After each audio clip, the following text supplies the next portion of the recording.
Siz Израилдин түптөлүшүнө жана дооруна күбө болгон адамсыз. 1948-жылы курулган Израилге 50 жыл өттү. Келечеги жөнүндө оюңуз кандай? Мен Израиль зулумдук жана талаптоноочулук менен негизделген деп айтам.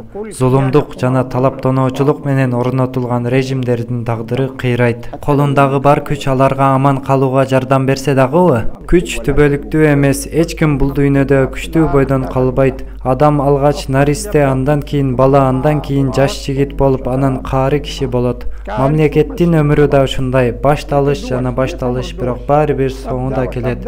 Башка айла жок. Израиль азыр кайсы этапта турат?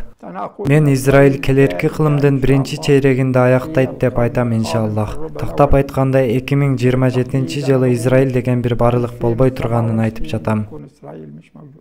Эмне үчүн бул дата? Себеби мен Кур'ан-ы Каримге ишенем. Кур'ан бизге улуттардын ар бир 40 жылда өзгөрөрүн айтып жатат. Алгачкы 40 жыл кырсык мезгилин баштан өткөрдүк. Экинчи 40 жыл күрөштүн, каршылыктын, согуштун жана өч алуу мезгили болду. Үчүнчү 40 жыл күтүлгөн алардын соңу келатат, иншаллах. Демек бул айткандарым Курандан бир белги. Аллах Израиль урпактарын бул ыйык топурактарды 40 жыл аларга тыйып койду. Башындагы оорулуу жана чарчаңкы болгон муун азыр согушкер муун болдук. Кырсык мезгилинин мууну кетти. Бомбалар, таштар менен күрөшкөн муун келди. Келечектеги муундар эркин муун болот, иншаллах. Шейх Ахмад Ясин, келечек жөнүндө оюңуз кандай? Жолубуз кыйынчылыктар менен курчалган, сабыр жана курмандыктар талап кылынат. Иншаллах келечек биздики. Бул сөзсүз болот, анткени Аллах эч качан убадасынан тайбайт.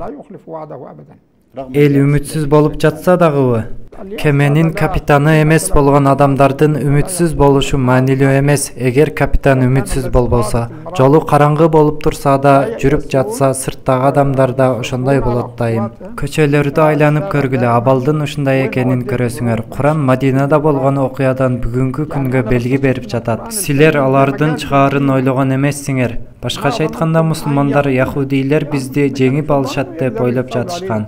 Яхудийлер да сепилдерин өздөрүн Аллахтан коргой ала тургандарын ойлошкон эле. Өлкөлөр бар күчү менен кол салып жатканда, мусулмандар алардын жеңерин ойлошот. Азыркы абал да дал ушундай. Үммөт Палестинаны эркиндикке чыгара алат негизи. Биз абалыбыздан, мүмкүнчүлүктөрүбүздөн, күч жана келечегибизден арызданып жатабыз. Алар болсо күч кубат биздин колдо, ким бизге тең келе алат дешет. Алар кубаттары себептүү текебер, биз алсыздыгыбыздан улам тынчсызданып жатабыз, бирок баары бир Аллахтын күчү эрки жеңет. Убагы келген кезде көз ачып жумганча бул түзүлгөн жер жок болот. Себеби жер жүзүндө бузукулук узакка созулбайт. Куранда алар жер жүзүндө бузукулук кылганын айтып жатат. Алар дүйнөдөгү баалуулуктарды жок кылууда. Аллах өз ишинде жеңүүчү, бирок көбү билбейт.